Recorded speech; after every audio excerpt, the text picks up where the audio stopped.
جگہاری عظیم اسرار episode 6 نئی چاہتیں نئی نفرتیں۔ سر رضا زینب اور حیدر کے رویے سے کافی پریشان ہو گئے تھے، اس لیے انہوں نے پورے اسٹاف کو بورڈ روم میں بلایا تھا۔ وہ تمام اساتذہ سے یہ واقعہ ڈسکس کر کے اس مسئلے کا حل نکالنا چاہتے تھے۔ بورڈ روم کا یہ کمرہ کافی بڑا تھا۔ ایک بڑی سی میز کے گرد بہت سی کرسیاں لگی تھیں اور میز پر ہر ایک ممبر کے ساتھ ایک پانی کی بوتل اور فریش پیک جوس رکھا تھا۔ اس وقت یہاں پر تمام اسٹاف موجود تھا اور سر رضا نے ان تمام لوگوں کو کل کی رداعت سنا دی۔ وہاں بیٹھا ہر نفوس سر رضا کو حیرت سے تک رہا تھا۔ سر، آپ زینب ولی اللہ اور حیدر عباس کی ہی بات کر رہے ہیں نا؟ مس ثنا کو اپنی سماعتوں پر یقین نہ آیا، اس لیے پوچھا۔ جی بالکل، سر رضا نے صبر کا دامن تھامے کہا۔ سر، لیکن یہ دونوں انتہائی خوش اخلاق بچے ہیں، سر عمیر نے سر رضا کو بتایا۔ آپ یقیناً ٹھیک کہہ رہے ہیں، لیکن یہاں ہم ان کی خوش اخلاقی ڈسکس کرنے نہیں بیٹھے۔ ان دونوں نے ہی ساتھ کام کرنے سے منع کر دیا ہے اور میرا نہیں خیال یہ پروجیکٹ وہ اکیلے ہینڈل کر سکتے ہیں، اور اس پروجیکٹ کو انکار کر دیا تو ہماری یونیورسٹی کی ریپوٹیشن کافی حد تک خراب ہو سکتی ہے۔ اب آپ بتائیں کہ کیا کیا جا سکتا ہے؟ سر رضا نے ان کو بلانے کا مقصد بتایا اور ان سے اس کا حل نکالنے کے لیے کہا۔ سر، آپ ایک بار پھر بات کر دیکھیں، سر عمیر نے کہنا شروع کیا۔ اس کا کوئی فائدہ نہیں ہے، سر رضا نے سر عمیر کی بات بیچ سے ہی کاٹ دی۔ سر، ہمیں ان کی قابلیت کو انڈر ایسٹیمیٹ نہیں کرنا چاہیے، ہمیں انہیں ایک موقع دے کر دیکھنا چاہیے۔ ہو سکتا ہے کہ وہ اکیلے ہی لیڈ کر لیں، کیونکہ یہ تو آپ بھی جانتے ہیں کہ یونیورسٹی میں اور کوئی پروجیکٹ کو ہینڈل نہیں کر پائے گا، سر احمد نے کہا۔ یس سر، میں بھی سر احمد کی بات سے اتفاق کرتی ہوں۔ آپ دونوں سے علیحدہ علیحدہ بات کریں اور جو بھی رضامند ہو جائے اس سے یہ پروجیکٹ کروائیں، مس ثنا نے اپنی تجویز پیش کی۔ اور اگر ہم دوسرے اسٹوڈنٹ کو یہ کرنے بھی دیتے ہیں تو ہمارے پاس گارنٹی نہیں ہے کہ وہ اسے کامیاب ہی بنائیں گے، ایک اور ٹیچر نے اپنا پوائنٹ رکھا۔ Sir, after all organization can't run without taking risk, sir Ahmed نے ایک بار پھر کہا۔ ٹھیک ہے، میں بات کرتا ہوں ان دونوں سے، سر رضا نے بالآخر حامی بھر ہی لی۔ سر رضا اپنے آفس میں بیٹھے میٹنگ میں ہوئی باتوں پر غور و خوض کر رہے تھے، تبھی ایک آفس بوائے ان کی کمرے میں داخل ہوا اور ہاتھ میں پکی کافی آفس ٹیبل پر رکھ دی۔ وہ جانے ہی لگا تھا کہ سر رضا نے اسے روک لیا اور کہا، حیدر عباس اور زینب ولی اللہ کو دیکھیں، اگر وہ آ گئے ہیں تو ان میں سے کسی ایک کو میرے آفس بھیجیں۔ جی سر، آفس بوائے نے تابعداری سے کہا۔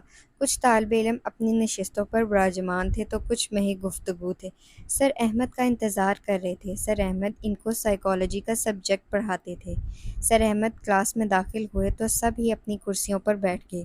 ان کے ساتھ طالب علموں کا ایک ریلا بھی اندر داخل ہوا۔ وہ تمام اس وقت سر احمد کے پیچھے جمع کھڑے تھے۔ ان میں سے احمد بلو جینز بلیک شرٹ میں ملبوس تھا اور اسے دیکھ کر مسکرا رہا تھا۔ رانیہ کی نظر اس پر پڑی تو کتاب کھول کے اپنا منہ ڈھانپ لیا۔ رانیہ کی یہ حرکت زینب اور نور سے پوشیدہ نہ رہی۔ رانی، کیا کر رہی ہو؟ زینب نے کہتے ہوئے اس کے آگے سے کتاب ہٹائی۔ میں رانیہ شاید بتانا نہیں چاہ رہی تھی۔ یہ احمد بھائی سے چھپ رہی ہے، نور نے رانیہ کے چھپنے کی وجہ بتائی۔ زینب کچھ کہنے ہی لگی تھی جب سر احمد نے آنکھوں پر لگا اپنا چشمہ پیچھے کیا اور کہنا شروع کیا۔ اس سیمسٹر میں 2 کلاسز کو سائیکالوجی پڑھا رہا ہوں، بی بی اے اور ایم بی اے۔ میں بی بی اے یعنی آپ سب کو ایک کیس اسٹڈی پر کام کرنے کے لیے دوں گا جن میں آپ کی مدد ایم بی اے کے اسٹوڈنٹ کریں گے۔ ایم بی اے کے تمام اسٹوڈنٹ کو ان سوشل ورک کے مارکس ملیں گے، جبکہ آپ سب کو اسائنمنٹ کے مارکس ملیں گے۔ اس حوالے سے کوئی سوال ہے تو پوچھ لیں۔ سر احمد نے چشمہ رومال سے صاف کر کے آنکھوں پہ لگایا اور پوچھا۔ سر، کیس اسٹڈی کے ٹاپکس آپ ہمیں خود دیں گے یا ہم ٹاپک کا انتخاب خود کریں گے؟ ایک اسٹوڈنٹ نے پوچھا۔ جی، وہ میں آپ کو خود فراہم کروں گا، سر نے جواب دیا۔ سر، ہم ایم بی اے کے اسٹوڈنٹ میں سے کسی کو بھی اپنی مدد کے لیے چن سکتے ہیں؟ ایک لڑکے نے بڑی خوشی سے پوچھا تو کلاس میں ہنسی کا فوارہ پھوٹا۔ جی نہیں، میں نے خود آپ کے گروپس بنائے ہیں، سر احمد نے کہتے ہوئے پوڈیم پر رکھی ہوئی فائل سے ایک صفحہ نکالا اور اپنے بنائے گئے گروپس کا اعلان کرنے لگے۔ زینب کا گروپ حاشر کے ساتھ، نور کا گروپ لائبہ کے ساتھ، جبکہ رانیہ کا گروپ احمر کے ساتھ بنایا گیا تھا۔ رانیہ نے جب اپنے گروپ ممبر کا نام سنا تو اس کی جان ہی نکل گئی۔ تبھی سر رضا نے زینب کو اپنی طرف بلایا اور سر رضا کا پیغام جو آفس بوائے لے کر آیا تھا اسے دے دیا اور زینب کلاس سے چلے گئی۔ سر نے اسی حوالے سے کلاس ڈسکشن شروع کی۔ بہت سے اسٹوڈنٹ سر سے اپنے مطلوبہ سوالات پوچھ رہے تھے تو بہت سے اپنے گروپ پارٹنر سے الیک سلیک کر رہے تھے اور اپنا ٹاپک بھی ڈسکس کر رہے تھے۔ اسی طرح کلاس اپنے اختتام پر پہنچ گئی اور نہ رانیہ احمر کے پاس گئی اور نہ احمر رانیہ کے پاس آیا۔ شاید وہ اس کی حالت سے واقف ہو گیا تھا۔ نور اور رانیہ ایک لمبی راہداری سے گزر رہی تھیں اور رانیہ کو احمر کے ساتھ گروپ بننے کا صدمہ اس قدر تھا کہ وہ رو دینے کو تھی۔ تبھی نور نے اس سے کہا، رانی کیا ہو گیا ہے یار، احمر بھائی تمہیں کھا تھوڑی جائیں گے۔ لیکن رانیہ نے کچھ کہنا چاہا، تبھی نور نے اس کی بات کاٹ دی۔ لیکن کچھ نہیں رانی، تم جتنا ڈرو گی یہ دنیا تمہیں اتنا ہی ڈرائے گی، کبھی اپنی باتوں سے تو کبھی اپنے عمل سے۔ نور نے رانیہ کے ڈر کو کم کرنا چاہا، ویسے مجھے نہیں پتا تھا تم اس قدر پھٹو ہو، میرے سامنے تو بڑی شیرنی بن کے گھومتی ہو۔ ڈرنا تو مجھے چاہیے، میرا گروپ تو نکچڑی لائبہ کے ساتھ بنا دیا ہے سر نے۔ نور نے رانیہ کو موضوع سے ہٹایا، میں ڈرتی نہیں ہوں کسی سے۔ رانیہ بھی اپنے لہجے کو مضبوط کرتے ہوئے کہا، تو پھر جب سر نے احمر بھائی کا نام لیا تو تمہاری ہوائیاں کیوں اڑ گئی تھیں؟ نور نے رانیہ کو وہ لمحہ یاد کراتے ہوئے پوچھا۔ وہ تو بس میں گھبرا گئی تھی، رانیہ نے ناک سے مکھی اڑائی۔ اچھا، نور نے سمجھ آنے والے انداز اپناتے ہوئے کہا۔ رانیہ احمر بھائی کافی آگے بڑھنے کے بعد نور نے رک کر رانیہ کو پیچھے کی طرف اشارہ کیا اور کہا۔ نور اس قدر سنجیدہ تھی کہ رانیہ کا رنگ ایک بار پھر اڑ گیا اور رانیہ نے ڈرتے ڈرتے پیچھے مڑ کر دیکھا تو وہاں احمر نہیں تھا۔ نور کی بچی، رانیہ نے دانت پیس کے کہا اور نور جو ہنستی ہوئی بھاگ رہی تھی اس کے پیچھے دوڑ لگا دی۔ کچھ ہی دیر میں زینب ان کے آفس میں بیٹھی تھی۔ سر رضا نے بغیر تہمید باندھے کہنا شروع کیا، ہم چاہتے ہیں کہ آپ یہ پروجیکٹ کریں۔ سر ایک بار پھر معذرت چاہتی ہوں، میں یہ پروجیکٹ نہیں کرنا چاہتی۔ زینب نے انہیں رسانیت سے انکار کر دیا۔ آپ جانتی ہیں اس پروجیکٹ سے نہ صرف یونیورسٹی کو بلکہ آپ کے کیریئر کو بھی فائدہ ہوگا۔ سر رضا نے اسے رضامند کرنے کی کوشش کی۔ یس سر، زینب نے جواب دیا۔ پھر بھی آپ یہ نہیں کرنا چاہتی؟ سر رضا نے پوچھا۔ جی سر، زینب نے اطمینان سے جواب دیا۔ آپ کو یہ پروجیکٹ اکیلے ہی دیکھنا ہوگا، حیدر عباس آپ کے ساتھ کام نہیں کریں گے۔ سر رضا کو لگا شاید اس کے منع کرنے کی وجہ حیدر تھا۔ سر وہ یہ پروجیکٹ کریں یا نہ کریں، لیکن اب میں یہ نہیں کروں گی، چاہے وہ ساتھ ہوں یا نہ ہوں۔ زینب نے ان کے اندازے کے برخلاف جواب دیا۔ آپ دونوں مقابلہ کر رہے ہیں ایک دوسرے سے؟ سر رضا نے زینب کو بغور دیکھتے ہوئے کافی وقفے کے بعد پوچھا۔ زینب ولی اللہ اور حیدر عباس کا کوئی مقابلہ ہے ہی نہیں، زینب نے مضبوط لہجے میں کہا۔ ٹھیک ہے، آپ جا سکتی ہیں۔ سر رضا کو اندازہ ہو گیا تھا کہ وہ واقعی اب یہ پروجیکٹ نہیں کریں گی، اسی لیے اسے رخصت کر دیا۔ تھینک یو سر، زینب نے جاتے ہوئے کہا۔ کبھی اپنے نوٹس خود بھی بنا لیا کرو، حاشر نے علی کو غصے سے کہا۔ تو پھر تم کس درد کی دوا ہو، علی نے مسکراتے ہوئے حاشر سے بولا۔ تم نے مجھ سے دوستی اس لیے کی تھی، خود غرض؟ حاشر نے حیرت سے پوچھا اور ساتھ ہی علی کو القابات سے بھی نوازا۔ تمہاری مقبولیت حاصل ہے، ساری لڑکیاں آتی ہیں میرے پاس تمہارے نوٹس لینے کے لیے۔ علی نے حاشر سے سفید جھوٹ بولا۔ نوٹس لینے تو نہیں، البتہ تیری حرکات و سکنات پر تجھے مغالطات سے نوازنے ضرور آتی ہوں گی، حاشر نے علی کی شرارتوں پر چوٹ کر کے کہا۔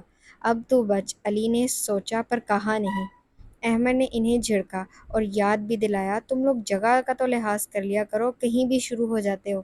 سر رضا کے آفس کے باہر کھڑے ہیں ہم، یار خالی خلی کھڑے ہونے کا کیا فائدہ؟ سنتے ہیں نا سر رضا کیا کہہ رہے ہیں؟ حیدر سے علی کا شیطانی دماغ جاگ چکا تھا۔ نہیں، احمد نے منع کیا، یار کوئی نہیں دیکھ رہا۔ چل حاشر سن، علی نے پہلے فقرے میں احمد کو مطمئن کیا اور دوسرا فقرہ حاشر کو آفس کے دروازے کی طرف دھکیلتے ہوئے کہا۔ میں کیوں سنوں، تمہارے کان میں کیا روئی ٹھونسی ہوئی ہے؟ حاشر نے علی کے ہاتھ اپنے کندھے سے ہٹاتے ہوئے کہا۔ یار کان بند ہے میرا، پانی چلا گیا تھا، علی نے بیچارگی سی صورت بنا کے ایک بار پھر جھوٹ بولا۔ واقعی اس کے کان بند ہے، حقیقتاً بند ہے، مجال ہے جو کسی کے سن لے۔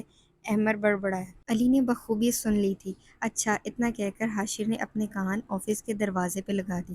علی کہاں اپنی شیطانی فطرت سے باز آنے والا تھا۔ آہستہ آہستہ حاشر کو اتنا دھکیلا، وہ جو آفس کے باہر کان لگائے کھڑا تھا اگلے ہی پل سر رضا کے آفس کے اندر جا گرا۔ احمد اور علی فوراً دروازے کی اوٹ کے پیچھے چھپ گئے۔ سر رضا نے حاشر کے اس طرح اندر آنے پر اسے گھورا، جبکہ حیدر ہنوز اپنی جگہ پر براجمان تھا۔ آپ یہاں کیا کر رہے ہیں حاشر منیر؟ سر نے گرجدار آواز سے پوچھا۔ سر وہ میں سر حاشر کھڑے ہو کر اپنے بال درست کیے، اپنے کپڑوں سے شکنیں دور کی اور ہکلانا شروع کر دیا، آسان الفاظ میں بہانہ گھڑنا شروع کر دیا۔ آپ آگے بھی کچھ کہیں گے؟ سر نے اپنے سابقہ لہجے میں ہی کہا۔ سر آپ کو دیکھنے کے لیے آیا ہوں، میرا مطلب آپ کی یاد آ رہی تھی اس لیے۔ حاشر نے بنا سر پیر کے بہانے بنائے۔ اس طرح گرتے پڑتے بغیر دستک دیے؟ سر نے حاشر کے اندر آنے کے انداز پر اسے سرزنش کی۔ سر وہ دوڑتے ہوئے آ رہا تھا نا، اس لیے، حاشر نے معصوم سی شکل بنا کے کہا۔ سر رضا نے ایک گہری سانس لی اور کہا، دیکھ لیا؟ کیا سر؟ حاشر نے الجھتے ہوئے پوچھا۔ جو آپ دیکھنے آئے تھے، سر نے ضبط کرتے ہوئے کہا۔ ہم تو سننے آئے تھے، حاشر نے بے ساختہ کہا۔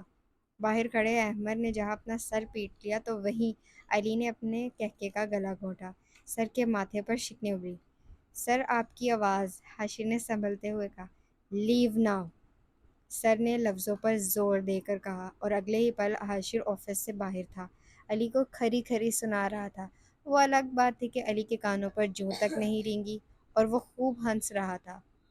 سر رضا اپنے تجربے سے کافی کچھ سیکھ چکے تھے، اس لیے حیدر سے کچھ اس طرح بات کی۔ حیدر، آپ نے پچھلے کچھ سالوں میں ہماری یونیورسٹی کے لیے بہت کچھ کیا ہے۔ ہمیں علم ہے کہ کوئی بھی اسٹوڈنٹ اس پروجیکٹ کو ہینڈل نہیں کر سکتا۔ اگر آپ یہ اکیلے کرنا چاہتے ہیں تو آپ کو پوری اجازت ہے۔ زینب ولی اللہ اس پر کام نہیں کریں گی۔ ہمیں پورا یقین ہے کہ آپ ہی اس پروجیکٹ کو کامیاب بنا سکتے ہیں۔ ایسا نہیں تھا کہ حیدر نہیں جانتا تھا کہ سر رضا اسے رضامند کرنے کی جان توڑ کوشش کر رہے ہیں، لیکن اسے خود کو ثابت کرنے کا ایک موقع چاہیے تھا، جو اسے کافی انتظار کے بعد ہی صحیح پر مل رہا تھا۔ سر میں یہ پروجیکٹ کرنے کے لیے تیار ہوں، حیدر نے کہا۔ ویری گڈ، یہ کانٹریکٹ فائل ہے، اس کو اچھے سے پڑھ کر سائن کر دیں، سر رضا نے خوش ہوتے ہوئے کہا۔ اپنی ٹیبل کے دراز سے فائل نکال کر حیدر کے آگے بڑھائی۔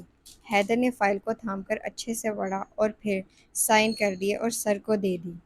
تھینک یو سر، حیدر نے مسکرا کر کہا اور آفس سے باہر آ گیا۔ ان چاروں کا ہی رخ اس وقت کینٹین کی طرف تھا۔ حیدر نے ان سب کو اپنے کانٹریکٹ سائن کرنے کے بارے میں بتایا تو حاشر نے خوشی خوشی مسافے کے لیے ہاتھ بڑھا کے کہا، یہ تو بڑی اچھی خبر ہے، مبارک ہو۔ شکریہ، حیدر نے مسکراتے ہوئے حاشر کا ہاتھ تھام لیا۔ یار حیدر، ٹریٹ تو بنتی ہے آج، علی نے اپنے ندیدے پن سے باز نہیں آیا۔ لو، یہ تو وہی بات ہوگی، مندر بنا نہیں اور بیکاری پہلے ہی آ گئے۔ حاشر نے علی کی طرف اشارہ کر کے کہا، سالے بیکاری کس کو بول رہا ہے؟ ابھی کل ہی تم سب کو کین پلایا تھا، وہ بھی مفت۔ علی زندگی میں کی گئی پہلی اپنی عنایت کو نہیں بھولا تھا۔ وہ تاریخی حادثہ میں کیسے بھول سکتا ہوں؟ حاشر نے بلا توقف کہا۔ ابھی ایسے بہت سے تاریخی حادثے ہونا باقی ہیں تمہاری زندگی میں، علی نے بڑی ہی شاطر مسکراہٹ کے ساتھ کہا۔ کون سے تاریخی حادثے؟ حاشر نے ڈرتے ہوئے پوچھا۔ جب رونما ہوں گے تو خبر ہو ہی جائے گی، ایک بار پھر اسی طرح سے جواب آیا۔ دوستوں کو تو بخش دیا کرو، حاشر نے غصے سے کہا۔ بخشا دشمنوں کو جاتا ہے، دوستوں کو نہیں، علی نے حاشر کا کندھا دباتے ہوئے اپنا فلسفہ بیان کیا۔ حاشر بس اسے گھور کر ہی رہ گیا۔ حیدر اور احمد ان دونوں کی گفتگو سے لطف اندوز ہو رہے تھے۔ تبھی حیدر کی نظر اس پر پڑی، وہ ہاتھوں میں کتابیں تھامے اس طرف آ رہی تھی۔ حیدر کے لبوں پر شاطرانہ مسکراہٹ ابھری۔ وہ اس کے سامنے سے گزرنے ہی والی تھی کہ حیدر نے اس کا رستہ روک لیا۔ یہ سب یونیورسٹی کے گراؤنڈ میں موجود تھے اور وہاں کھڑا ہر شخص حیدر کو پھٹی پھٹی آنکھوں سے دیکھ رہا تھا۔ حاشر، علی اور احمد بھی حیرت کے مجسمے بنے ہوئے تھے۔ کچھ ایسی ہی حالت زینب کے ساتھ کھڑی نور اور رانیہ کی بھی تھی، اور اس کی وجہ یہ تھی کہ حیدر عباس نے زندگی میں پہلی بار کسی لڑکی کا راستہ روکا تھا۔ افسوس تو بہت ہوا ہوگا، حیدر نے کمینگی سے مسکراتے ہوئے زینب سے پوچھا۔ کس بات کا؟ زینب نے بے تاثر چہرے کے ساتھ پوچھا۔ پروجیکٹ کے ہاتھ سے نکل جانے کے۔ انداز ہنوز وہی تھا۔ زینب ولی اللہ ان چیزوں پر افسوس نہیں کرتی جن کو وہ خود ٹکرا دے، زینب نے کہا اور آگے بڑھ گئی، اور حیدر کو تو مانو آگ ہی لگ گئی۔ کس چیز کو اس نے ٹھکرا دیا وہ حیدر عباس کے حصے میں آئی؟ حیدر کا غصہ اس وقت ساتویں آسمان پر تھا۔ اس کا دل چاہ رہا تھا کہ کانٹریکٹ کی فائل پھاڑ کے آ جائے، کیونکہ کانٹریکٹ کے اصولوں کے مطابق کسی بھی مضبوط جواز کے ساتھ بھی وہ اس کانٹریکٹ سے دستبردار نہیں ہو سکتا۔ اسے اب ہر قیمت پر یہ کانٹریکٹ کرنا تھا۔ وہ اس وقت اپنی شاندار سی لینڈ کروزر کے بونٹ پر بیٹھا کچھ سوچ رہا تھا، اور اس سے کچھ دور فاصلے پر احمد کھڑا تھا اور حیدر کے آج کے رویے کے بارے میں سوچ رہا تھا۔ اس کی دائیں جانب علی ایک کار سے ٹیک لگائے کھڑا تھا اور حیدر کے چہرے کو پڑھنے کی کوشش کر رہا تھا۔ ٹھیک اس کے ساتھ کھڑا حاشر بھی آج کے واقعے کے بارے میں سوچ و بچار کر رہا تھا۔ ان میں سے کوئی بھی حیدر سے اس وقت اس متعلق بات کرنے کی ہمت نہیں رکھتا تھا، کیونکہ حیدر عباس میں اگر کچھ برا تھا تو وہ اس کا غصہ تھا، اور وہ غصے کا بے حد تیز تھا۔ انہیں یہاں کھڑے آدھے گھنٹے سے زیادہ ہو گیا تھا، لیکن اب تک ان میں کوئی بات نہیں ہوئی تھی۔ تمہیں کیا لگتا ہے کیا ہوا ہوگا؟ علی نے حیدر پہ نظریں جمائے ہوئے حاشر سے سرگوشی میں پوچھا۔ جہاں تک میرا دماغ کہتا ہے، حاشر ابھی اپنی بات کہہ ہی رہا تھا جب علی نے اپنی شہادت کی انگلی اٹھا کے اس کی بات کاٹی اور کہا، ایک سیکنڈ، کیا ہوا؟ حاشر نے چونک کر پوچھا۔ پہلے تو یہ بتاؤ تمہارے پاس دماغ آیا کہاں سے؟ علی نے حیرانی کی بھرپور اداکاری کر کے پوچھا۔ چین سے امپورٹ کروایا ہے، حاشر نے تپ کر کہا۔ واہ، چین نے کافی ترقی نہیں کر لی؟ خیر، تم لوگ کے بھی تو فائدے ہوں گے۔ اصلی نہیں تو کیا ہوا، نقلی سے ہی کام چلا رہا ہے۔ علی نے سنجیدگی سے تبصرہ کیا۔ تم کبھی سیریس بھی ہو جایا کرو، حاشر نے غصے سے کہا۔ میں نے سوچا تھا، علی نے کہا۔ سیریس ہونے کے بارے میں؟ حاشر نے حیرانی سے آئی برو چکا کر پوچھا۔ ہاں، پھر میں نے سوچا جس دن علی احمد سیریس ہو گیا، اس دن تم سب کو 440 ووٹ کا نہ صرف جھٹکا لگے گا، بلکہ ہو سکتا ہے تم لوگ کوما میں بھی چلے جاؤ۔ اس لیے میں نے اپنا ارادہ ترک کر دیا۔ بڑی فکر ہے تجھے ہماری، حاشر نے دانت پیس کر کہا۔ کیا کروں، عادت سے مجبور ہوں، علی نے رحم دلانہ انداز میں کہا۔ اس میں کوئی شک نہیں، حاشر نے طنز کیا۔ ویسے مجھے لگتا ہے ہمارا آخری سال کافی رنگین ہونے والا ہے، علی نے ایک نظر حیدر کو دیکھ کر کہا۔ وہ کیوں؟ حاشر نے ماتھے پر شکنے لیے پوچھا۔ علی نے اپنی طرف سے بڑی پتے کی بات حاشر کو بتائی۔ جو کچھ ہوا ہے کوئی چھوٹی بات نہیں ہے، حیدر نے اپنا ریکارڈ توڑا ہے، یہ جنگ کافی طویل ہونے والی ہے۔ علی، تم جب بھی اپنا منہ کھولنا بکواس ہی کرنا، حاشر نے دانت پیس کر کہا۔ میں تو پیشن گوئیاں کر رہا ہوں، اب تمہیں ہضم نہیں ہو رہی تو وہ الگ بات ہے، علی نے اطمینان سے کہا۔ علی بابا، آپ کے 40 چور کہاں ہیں؟ حاشر نے پوچھا۔ 40 کا تو پتہ نہیں، ایک میرے سامنے ہے اور مرنے کی درخواست کر رہا ہے، علی نے چبا چبا کے کہا، اور حاشر نے اس کی دھمکی سن کر چپ سادھ لی۔ یہ دونوں ہلکی آواز میں اپنی باتوں میں مصروف تھے۔ جب احمد کو حیدر کی طرف بڑھتا دیکھ تو خود بھی اس کے ساتھ ہو لیے۔ یہ سب کیا تھا حیدر؟ احمد نے حیدر سے پوچھا۔ کیا سب؟ حیدر نے سر اٹھایا۔ اس کا غصہ کم ہو گیا تھا، پر وہ اس بارے میں بات نہیں کرنا چاہتا تھا۔ فی الحال تو بالکل بھی۔ اس کانٹریکٹ کو لے کر کیا تمہاری کوئی بات یا کوئی جھگڑا ہوا تھا زینب سے؟ احمد نے اپنے اندازے سے پوچھا۔ جو ہوا تھا کہ ہرگز غلط نہ تھا۔ اب تک جو بات ہوئی ہے وہ تم سب کے سامنے ہی ہوئی ہے، اور آگے بھی جو بات ہوگی وہ تم سب کے سامنے ہی ہوگی، حیدر نے بونٹ سے نیچے اتر کر مضبوط لہجے میں کہا، اور گلاسز لگائے۔ حیدر نے گاڑی کی چابی احمد کی شرٹ کی پاکٹ سے نکالی اور چلا گیا۔ ان کے گھر میں بیٹی ہوئی 1 مہینہ ہو گیا تھا، اور انہوں نے اب تک اس کا چہرہ بھی ٹھیک سے نہیں دیکھا تھا۔ بیوی کے ساتھ ان کا رویہ پہلے سا ہی تھا، وہ اس کو اب بھی اتنی ہی عزت اور محبت دیتے تھے، لیکن اگر کسی کے وجود سے انکاری تھا تو وہ ان کی اپنی ہی بیٹی تھی۔ وہ ہاتھ میں فائل لیے بیڈ پر بیٹھے اس کا مطالعہ کر رہے تھے جب اس کی بیوی ہاتھ میں 1 مہینے کی پھول سی بچی کو لے کر ان کے پاس ہی بیٹھ گئی۔ وہ دیکھ کر بھی انجان بن رہے تھے۔ یہ بیٹی ہے آپ کی، انہوں نے نم آنکھوں کے ساتھ کہا۔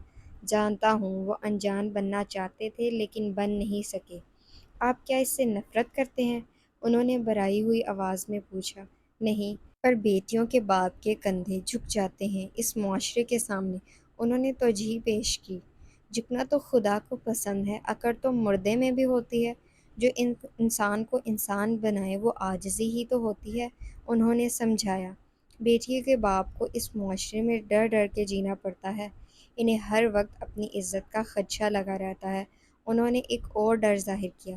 بیٹیوں کے باپ اپنی بیٹیوں کو صرف محبت کے بیج سے ہی نہیں بونا ہوتا، انہیں عزت دیں، انہیں اعتبار دیں، ان کو بولنے کا حق دیں، انہیں فیصلہ کرنے کا حق دیں، انہیں سنیں، پھر چاہے اگر وہ غلط ہوں تو انہیں سمجھائیں بھی، اور آپ دیکھیں گے کہ وہ ایسی مضبوط لاٹھی بنے گی جنہیں والدین اپنے بڑھاپے میں بیٹوں میں ڈھونڈتے ہیں۔ انہوں نے اپنے آنسو صاف کر کر ایک بار پھر ان کو سمجھایا، اور آپ کو کیا لگتا ہے اتنی آزادی کے بعد عزت محفوظ رہے گی؟ انہوں نے نظریں اٹھا کر براہ راست ان کی آنکھوں میں دیکھ کر پوچھا، انہیں اتنی آزادی دیں کہ وہ آپ کی محبت میں قید ہو جائیں، پھر وہ اپنی خواہشات کو رد آپ کے ڈر سے نہیں، آپ کی محبت اور اپنی خوشی سے کریں گی۔ آپ کو کیا لگتا ہے ایک ایسی بیٹی جسے باپ مارتا پیٹتا ہے، وہ کیوں چپ چاپ ایک دن کسی عمر رسیدہ مرد سے شادی کر لیتی ہے؟ وہ اپنی تربیت کی قیمت ادا کرتی ہے جو والدین اس سے مانگ رہے ہوتے ہیں۔ جب اسی بیٹی کو آپ عزت، محبت، اعتبار دیں گے تو آپ خود سوچیں وہ آپ کو کیا نہیں دے گی۔ یہ بیٹیاں بڑی سخی ہوتی ہیں والدین کی، کچھ مانگے تو یہ اپنی خوشیوں کے جنازے ہی نکال دیتی ہیں۔ یوں ہی تو نہیں اتنے شاعروں نے اپنی محبوباؤں کو ظالم کہا۔ یہ ظلم بھی ان بیٹیوں نے اپنے والد کی عزت کے تاج بلند کرنے کے لیے ہی کیے ہیں۔ لوگ کہتے ہیں بیٹیاں عذاب ہوتی ہیں، ایک آخری گرہ تھی جو وہ کھولنا چاہتے تھے۔ قرآن میں کئی جگہ اللہ تعالیٰ نے فرمایا ہے، اور وہ اپنی جانوں پر ظلم کرتے ہیں، اور ہمیں لگتا ہے کسی کو تکلیف پہنچا کر ہم نے اس پر ظلم کیا ہے۔ ہم نے اس پر نہیں، ہم نے اپنے آپ پر ظلم کیا ہے۔ جو لوگ کہتے ہیں بیٹیاں عذاب ہوتی ہیں تو وہ ظلم کر رہے ہیں اپنی ہی ذات پر۔ بیٹیاں تو اللہ کی رحمت ہوتی ہیں۔ اللہ کی رحمت کو عذاب کہنے والوں پر پھر عذاب ہی نازل ہوتے ہیں۔ اس نے بڑی نرمی سے اپنی بیوی کی گود سے اپنی بیٹی کو اٹھایا، وہ اپنی بڑی بڑی کالی آنکھیں کھولے انہیں دیکھ رہی تھی۔ ان کی آنکھوں سے بے اختیار آنسو بہنے لگے۔ انہوں نے جھک کر اس کے ماتھے پر بوسہ لیا تو وہ ننھی سی کلی مسکرا دی۔ اس کو یوں مسکراتے دیکھ وہ دونوں بھی نم آنکھوں کے ساتھ مسکرا دیے۔ میری اس سے محبت کی وجہ صرف ایک ہے، یہ مجھ سے ہے اور میں اس سے ہوں۔ تم ٹھیک کہتی تھی، میں نے خود پہ ظلم کیا ہے، اس سے اتنے دن دور تھا، ایسا لگ رہا تھا کسی عذاب میں ہوں۔ اس کی ایک مسکراہٹ نے میرے دل میں ٹھنڈک اتار دی۔ انہوں نے اسے خود سے اور قریب کر لیا اور اس کا منہ چومنے لگے۔ میرے ہم سفر ہونے کا شکریہ، انہوں نے اپنی بیوی کا ہاتھ تھام کر کہا۔ بے شک وہ ایک بہترین ساتھی تھیں۔ مجھے اپنے ہم سفر بنانے کا شکریہ، انہوں نے انہی کے انداز میں کہا۔ حیدر عباس اسی کانٹریکٹ کی بات کر رہا تھا جس کو تم نے انکار کیا تھا؟ نور نے زینب سے پوچھا۔ زینی، مجھے اس کے تیور صحیح نہیں لگ رہے تھے، میں اس بارے میں انس بھائی سے بات کروں گی، رانیہ نے کہا۔ ہاں، زینب نے ہلکی سی آواز میں جواب دیا اور پریشانی سے کہا، خبردار، خبردار اگر تم نے اس بارے میں کسی کو کچھ بھی بتایا۔ زینب نے رک کے رانیہ کو وارن کیا، لیکن ایسے تو نور نے کچھ کہنا چاہا لیکن زینب نے اس کی بات کاٹ دی۔ میں ان میں سے نہیں ہوں جو ضرورت پڑنے پر اپنے دوستوں کو ہتھیار بنا کر استعمال کرتے ہیں۔ مجھے میری جنگیں خود لڑنے دو۔ مجھے پتا ہے تم دونوں کو میری فکر ہے، لیکن مجھے خوشی تب ہوگی جب تم دونوں مجھ پر بھروسہ بھی کرو گی۔ میں تم دونوں کو یہ یقین دلاتی ہوں کہ جب کبھی بھی مجھے تمہاری مدد کی ضرورت ہوئی میں ضرور لوں گی، لیکن ابھی اپنے مسئلے مجھے خود حل کرنے دو، زینب نے ان دونوں کے ہاتھ تھام کر کہا۔ زینب نہیں چاہتی تھی کہ اس کی وجہ سے کوئی بھی تکلیف اٹھائے، اسی لیے اس نے دونوں کو منع کر دیا۔ ٹھیک ہے، رانیہ اور نور نے ایک دوسرے کو دیکھا اور پھر یک زبان ہو کر کہا۔ وہ لائبریری میں بیٹھی، منہ میں قلم دبائے، کتاب کی ورق گردانی کر رہی تھی، اور وہ ٹھیک اس کے سامنے والی کرسی پر بیٹھا کافی دیر سے اسے دیکھ رہا تھا۔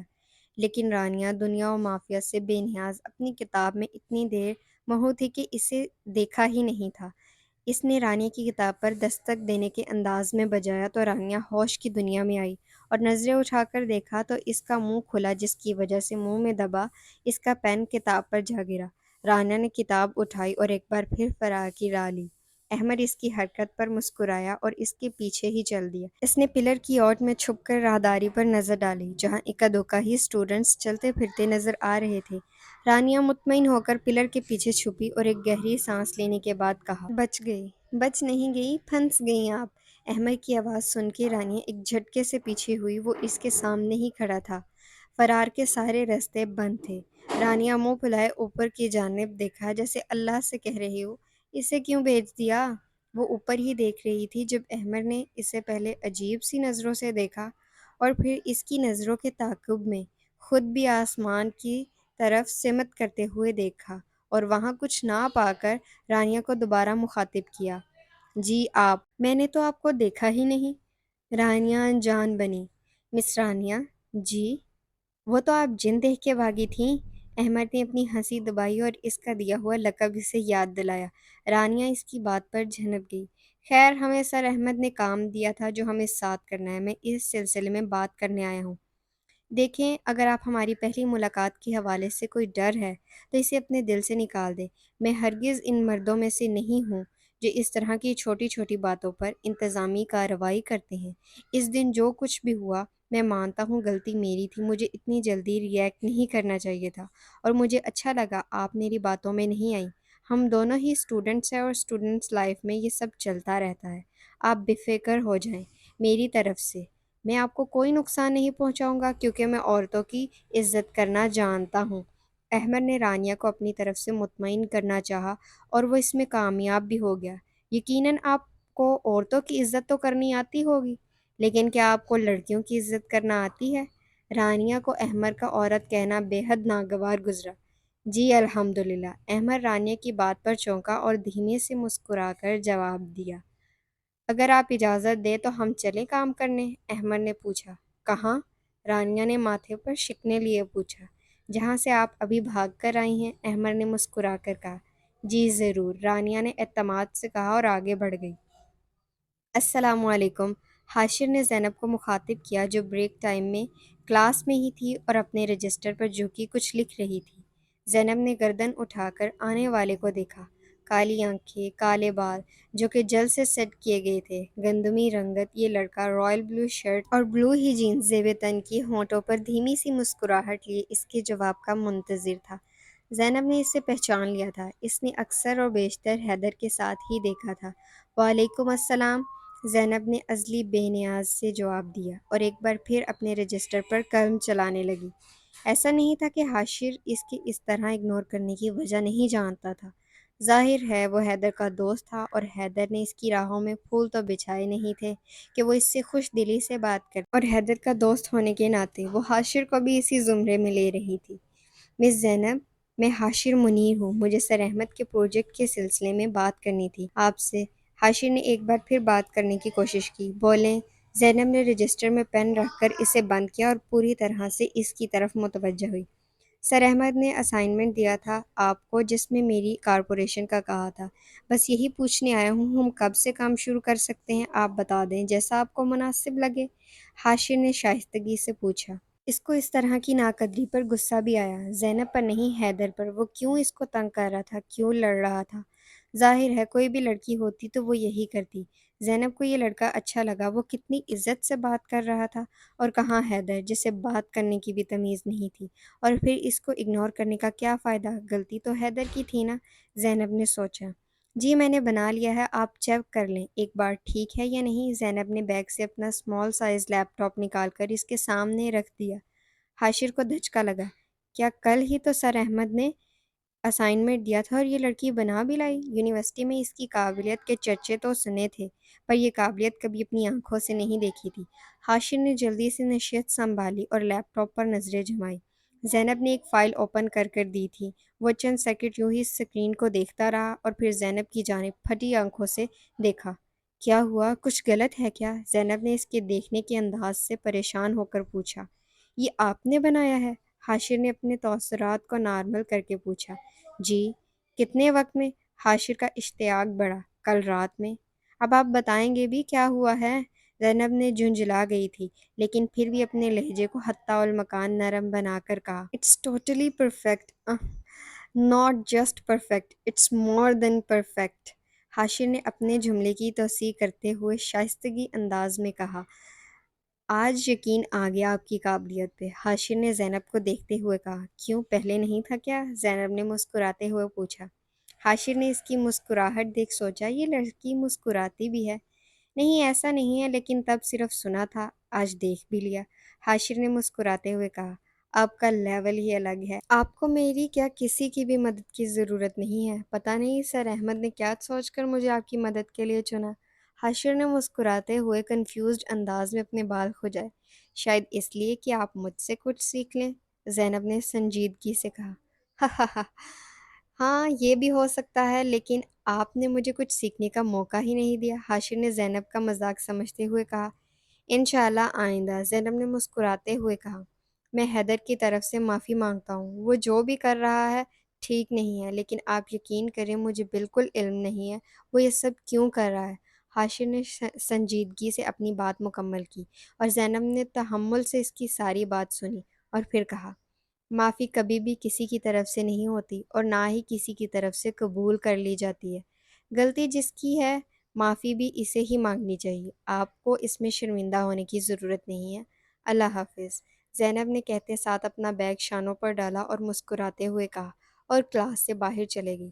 حاشر نے سوچا کوئی اور لڑکی ہوتی تو اس طرح سے بات ہرگز نہ کرتی، وہ ضرور اسے حیدر کے حوالے سے باتیں سناتی یا اپنی قابلیت کے لحاظ سے نیچا دکھاتی، لیکن بات تو ساری یہی تھی، وہ کوئی اور لڑکی نہیں تھی، وہ زینب ولی اللہ تھی جو دوسروں کی غلطیوں کی سزا کسی تیسرے کو دینے کی روادار نہیں تھی۔ اس خبر کو پھیلنے کے لیے اگلے دن کی بھی ضرورت نہیں پڑی۔ وہ یونیورسٹی بے شک بہت بڑی تھی، لیکن یہاں چھوٹی سے چھوٹی بات ہیڈ آف ڈپارٹمنٹ تک پہنچ جاتی تھی۔ پھر یہ معاملہ تو یونیورسٹی کے دو بہترین طلباء کا تھا جو اب ایک دوسرے کے مقابل آ گئے تھے۔ ان کے متعلق پوری یونیورسٹی چگموئیوں میں مصروف تھی، اور سر رضا اپنا سر پکڑے بیٹھے تھے۔ انہیں جس بات کا ڈر تھا وہی ہو رہا تھا، وہ دونوں ایک دوسرے سے مقابلے بازی کر رہے تھے۔ سر رضا نے بہت سوچنے کے بعد اس نتیجے پر پہنچے کہ وہ کل ان کو اپنے سامنے بٹھا کر اس مسئلے کا حل نکلوائیں گے، کیونکہ جس طرح کا بچکانہ رویہ ان دونوں نے اپنایا ہوا تھا، ان سے ہرگز اس کی توقع نہیں کی جا سکتی تھی۔ اگر معاملہ ڈین تک پہنچ جاتا تو ایک نیا مسئلہ کھڑا ہو جاتا۔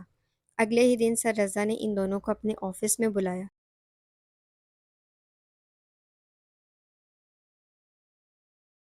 اور اب وہ دونوں ایک دوسرے سے یکسر بے نیاز سر رضا کو سوالیہ نظروں سے تک رہے تھے۔ سر رضا اپنا غصہ ضبط کرتے جملوں کو ترتیب دے رہے تھے، اور پھر انہوں نے کہا، آپ کے درمیان جو بھی مسئلہ چل رہا ہے اسے یہیں بیٹھ کر حل کریں۔ سر ہمارے درمیان کوئی مسئلہ نہیں چل رہا، حیدر نے کہا۔ تو جو کل ہوا اس کے بارے میں آپ کا کیا خیال ہے؟ سر رضا اب کی بار صرف حیدر سے مخاطب تھے۔ سر میں صرف بات کر رہا تھا، حیدر نے لہجے کو قدرے نرم بنا کر کہا۔ آپ دونوں بات کر رہے تھے تو اتنا بڑا ہنگامہ ہو گیا، اور جب ہنگامہ کریں گے تو کون سا طوفان لے کر آئیں گے آپ؟ سر رضا نے غصے سے کہا۔ اب آپ کو صلح کر لینی چاہیے، ایک دوسرے سے معافی کا تبادلہ کریں، اور آئندہ مجھے آپ دونوں کی شکایت موصول نہ ہو۔ سر نے اپنا حکم سنایا، جس پر ان میں سے کسی نے بھی کان نہیں دھرے۔ حیدر معافی مانگے، سر نے حیدر کو مخاطب کر کر کہا۔ لیڈیز فرسٹ سر، حیدر نے مزے سے کہا۔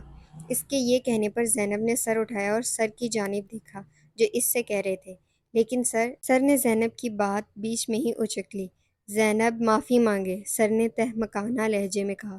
سوری، زینب نے لمحے بھر کو رک کر ہلکی سی آواز میں کہا۔ Thanks but not thanks, Haider نے اس کی جانب مسکراتی نظروں سے دیکھ کر کہا۔ حیدر کی اس حرکت پر زینب کو بے تحاشا غصہ آیا، لیکن اس کی جانب مڑ کر اسی کے انداز میں کہا، sorry to say, sorry to you because I am never ever sorry to you. اس نے اپنا رخ سر کی طرف کیا جو ہکا بکا سب دیکھ رہے تھے، اور یہ سب اتنی جلدی ہوا کہ وہ مصلحت کی کوشش بھی نہ کر سکے۔ پھر زینب نے کہا، سر جب یہ شروع کریں گے تب میں ختم کروں گی۔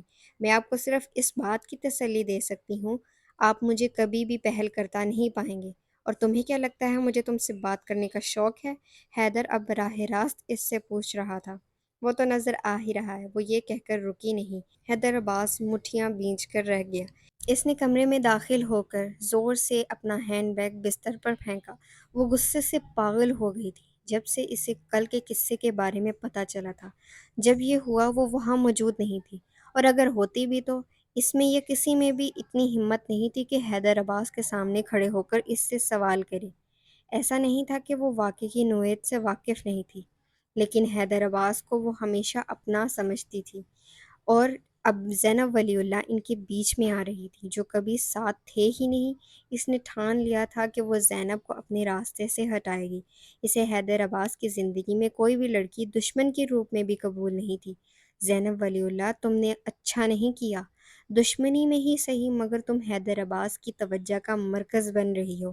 جس توجہ کی طلب کبھی میں نے کی تھی، جس کی آنکھوں میں اپنا عکس دیکھنے کی خواہش کبھی میں نے کی تھی، آج انجانے میں ہی صحیح پر اس کی آنکھوں میں تمہارا عکس ابھرا ہوگا۔ تم نے میری پسند پر آنکھ ڈالی ہے اور اس کی تمہیں باری قیمت ادا کرنی پڑے گی، کیونکہ حیدر عباس صرف لائبہ ظفر کا ہے، صرف لائبہ ظفر کا۔ اس نے اپنے بال جکڑے اور خود کلامی کی۔